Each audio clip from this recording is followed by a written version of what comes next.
Hi guys, welcome to a new segment where I'm going to vlog um, a bit, sharing my thoughts on various things.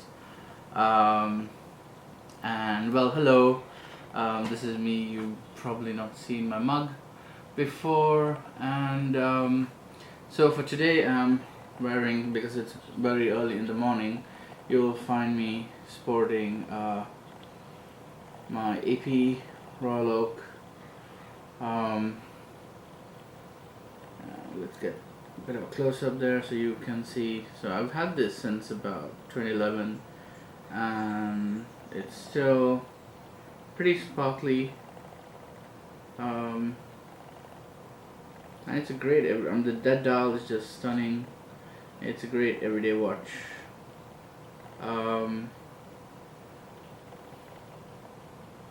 So for this week, I've taken a break from my new GMT Rolex. That's gone into storage along with the Calatrava 5127. It's really hot here in Sri Lanka. Just like yesterday, it was around 41, 42 degrees Celsius at around noon. So these days I'm wearing more of my bracelet type watches. So that's the Royal Oak and the GMT. But what I've done now, since the Rolex and the Calatrava are back in the safe, I'm just on a simple rotation between the Royal Oak and my Patek annual calendar, which is on a leather strap, of course, but since I've worn it for so long, that strap is looking rather worn in, so it's alright. It doesn't get too sweaty as such. If I feel it's starting to stick, then I would switch over to one of the watches that have a bracelet. So a while back I posted a collection video from earlier this year. Basically, it's a state of the collection type of video, showing all my pieces, at least the good ones. And at the end of that clip, I mentioned that I was thinking of selling the 5127 Calatrava. I even made a very tiny web page that's hosted off AWS S3, and even though I posted it and got a bit of response, even Oral Backs of Philips got back to me saying they would be happy to have it for the auction in May. I decided not to sell the Calatrava. The reason is twofold. One is, having worn it recently just for like a day or two, I still like the watch. It's not a watch that I would say I don't like. That is a bit of a leap for me. The fact that I bought it is because I like something about the watch. Sure, it wears a bit small on the wrist. And jumping off this topic onto something related, I was at a local boutique basically for Rolex, and I was trying on the day date 36 and the day date 40. So the new 40. They didn't have any of the day date 2s in stock, but because that's now, I believe, removed from the collection. But it was interesting. I wore my Calatrava in. For a long time I've been wanting to add a 36mm day date to the collection, but I keep pushing that watch back on my list basically, going for pieces that are more complicated from, as I would say, better brands. And when I say better, I mean they're older manufacturer houses. They're more known for their complicated works, so like AP, Patek, etc. But I'm a big fan of Rolex. I mean, the work, the engineering that goes into their pieces, is top notch, and these are watches that you can easily wear. You don't have to worry about that. Even if, say, you bump it into a door, you can send it off for a service, and sure, you'll be down 1,000 francs, but you will essentially receive a watch that looks brand spanking new. And that's because for every Rolex service, they shave off a good layer of steel or whatever the metal is, due to their polishing process. And so having tried on the 36mm day date next to my Calatrava, it's fantastic. The dial options are really great on the 36mm model. But then I tried on the 40mm day date, and having worn my Calatrava that day, the Calatrava looked small on my wrist, and my wrists are around, I think, 7 inches. So now today you can see it's still, this is a snug fit.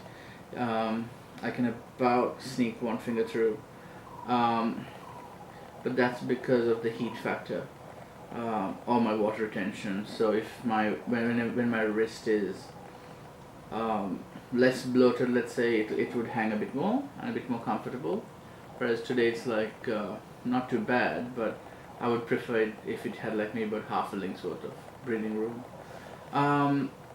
So it's just that on my wrist, even though to me this looks fine, and of course that's 40, even the 36 Calatrava just on my wrist, it looks great to me.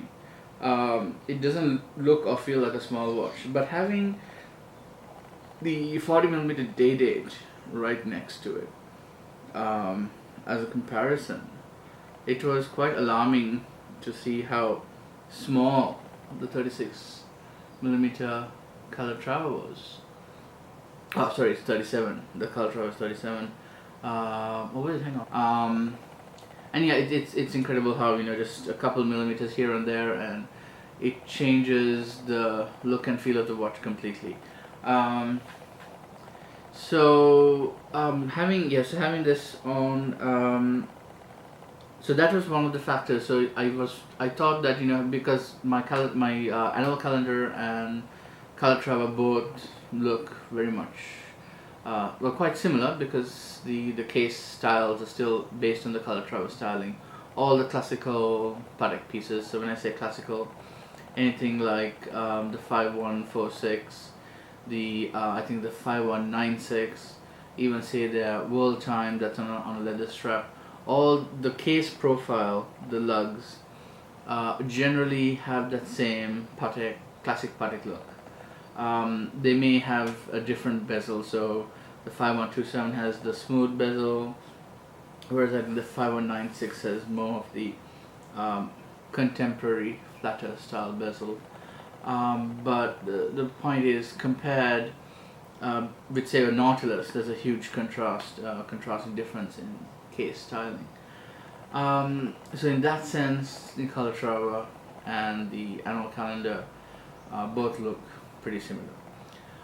So in terms of a dress watch, with long sleeves, maybe a coat and tie, the Calatrava is very smart. It's a really smart watch.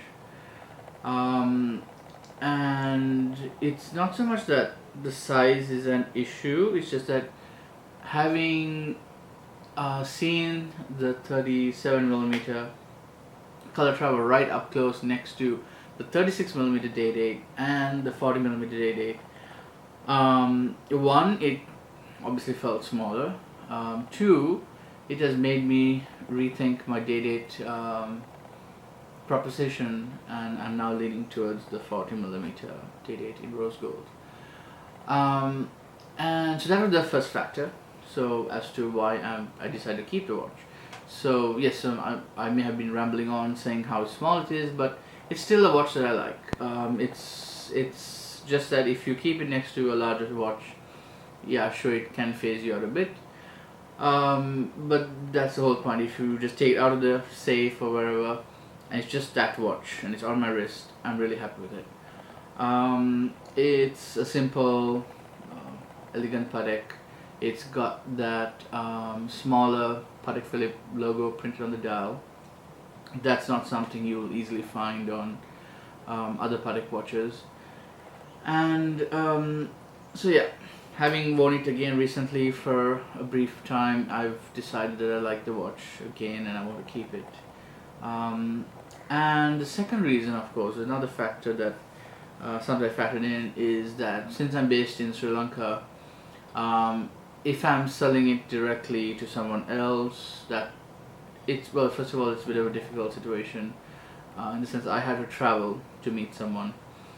And of course, if I'm going to sell it to a dealer, they will always give you the dealer price, which is basically they hedge their bets at the bottom end of the market because that's how their business works. So the prices in Singapore, Hong Kong, right now are extremely soft for Patek watches. First of all, the dress Patek watches are not particularly the most in demand. The ones that are mostly in demand are like the Nautilus pieces. So the 5711, the 5712, that's the one with the asymmetric dial, moon phase, and the micro rotor.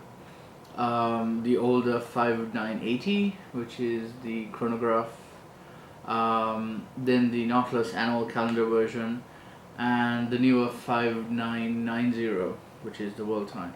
So those are basically the hot Patek watches, and by hot in the sense that the ones that are in demand. And so the prices that I was being quoted by dealers were very much on the low end. I stood to easily lose anywhere close to 30 to 40% of what I paid for it, and that didn't make much sense. And since it's a watch that I still like, I thought, oh, why not just keep it rather than selling it off and losing that chunk of cash. And sure, I mean, I'm sure there'll be lots of people trolling and commenting saying, yes, and that's why you should buy secondhand. Maybe so, I agree with that.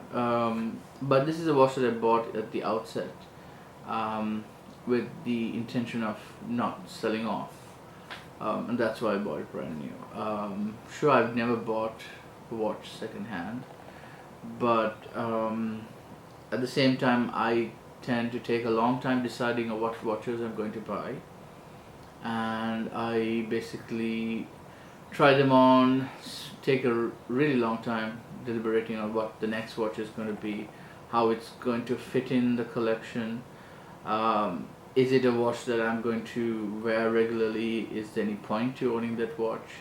Having added a new watch, does that mean I need to maybe sell a piece out of the collection, etc., etc.?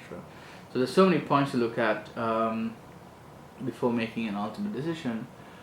And yeah, so with the second-hand prices for Patek being so low right now, for example, a second-hand Calatrava can be bought in Hong Kong for 19,000 US dollars.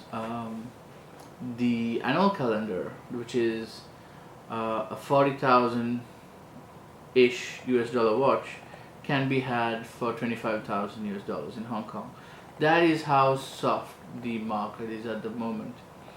And most of the dealers are no longer buying watches as well because they are just stocked full with watches that have been sold to them and they have bought. I think they're just mostly having trouble selling watches at this point. Whatever they may say at Baselworld, I think 2015 was relatively a bad year for the watch market. Patek has, I mean, they hedged a lot of their bets on the Chinese market. From my understanding, they opened their boutique in Shanghai. They opened that full-fledged service center by hiring local staff and training them. And with all that investment, then the Chinese market just started contracting when the government clamped down on all their, well, corrupt top-end chaps walking around buying $1 million, well, Patek watches and bottles of wine and art and all that. So that has seriously impacted their revenue stream, I suppose. And probably not only China, even Western influences and, well, essentially the whole total global outlook. And yeah, so that's one part I just want to talk about. The 5127 is going to stay in the collection. Now I've also had some time now with the addition of the Rolex GMT2, which is, as I've mentioned in previous videos, a watch that I've had before. I had it in the steel and yellow gold two-tone variant, and if you check on my channel, you'll find there's a link up here to a review of that watch when I bought it, I think way back in 2008. I had it for a year and sold it off, making a small profit at the time. Because at that time it was a nice watch on the wrist for sure, but then after some time I found the yellow gold was very yellow and it was basically attracting too much attention, too much, and when I say too much, it's a bit more than I would care for, and that's why I sold that off. So the new one that I've added back, which is the same, more or less looks the same. That's the thing with Rolex, they always more or less look the same outside, but there's so many minute changes that add up to make it even better. Like, for example, upgrades to the bracelet, maybe the movement has some internal tweaks here and there, because, for example, now they're offering a 10-year service interval with 5-year warranty. So it shows that they've improved the engineering definitely over all these years. And it's so in terms of aesthetics, which are more or less the same, it's just the way the GMT2 wears on the wrist. You have that heft, which is quite enough. I like my watches to have a certain bit of heft, and that's also another reason I also like the annual calendar. It's a watch on a leather strap. It's not one that is too top heavy, but it just feels so good, because just that portion of the watch has a certain weight to it, and it's all from that gold. The density of gold is so much higher than steel, and being a denser material, you certainly seem to feel the difference. It's like, for example, I have 2 platinum rings from De Beers.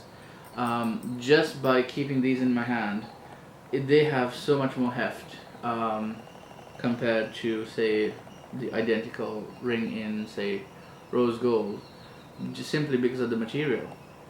And yeah, it comes to metal densities at the end of the day.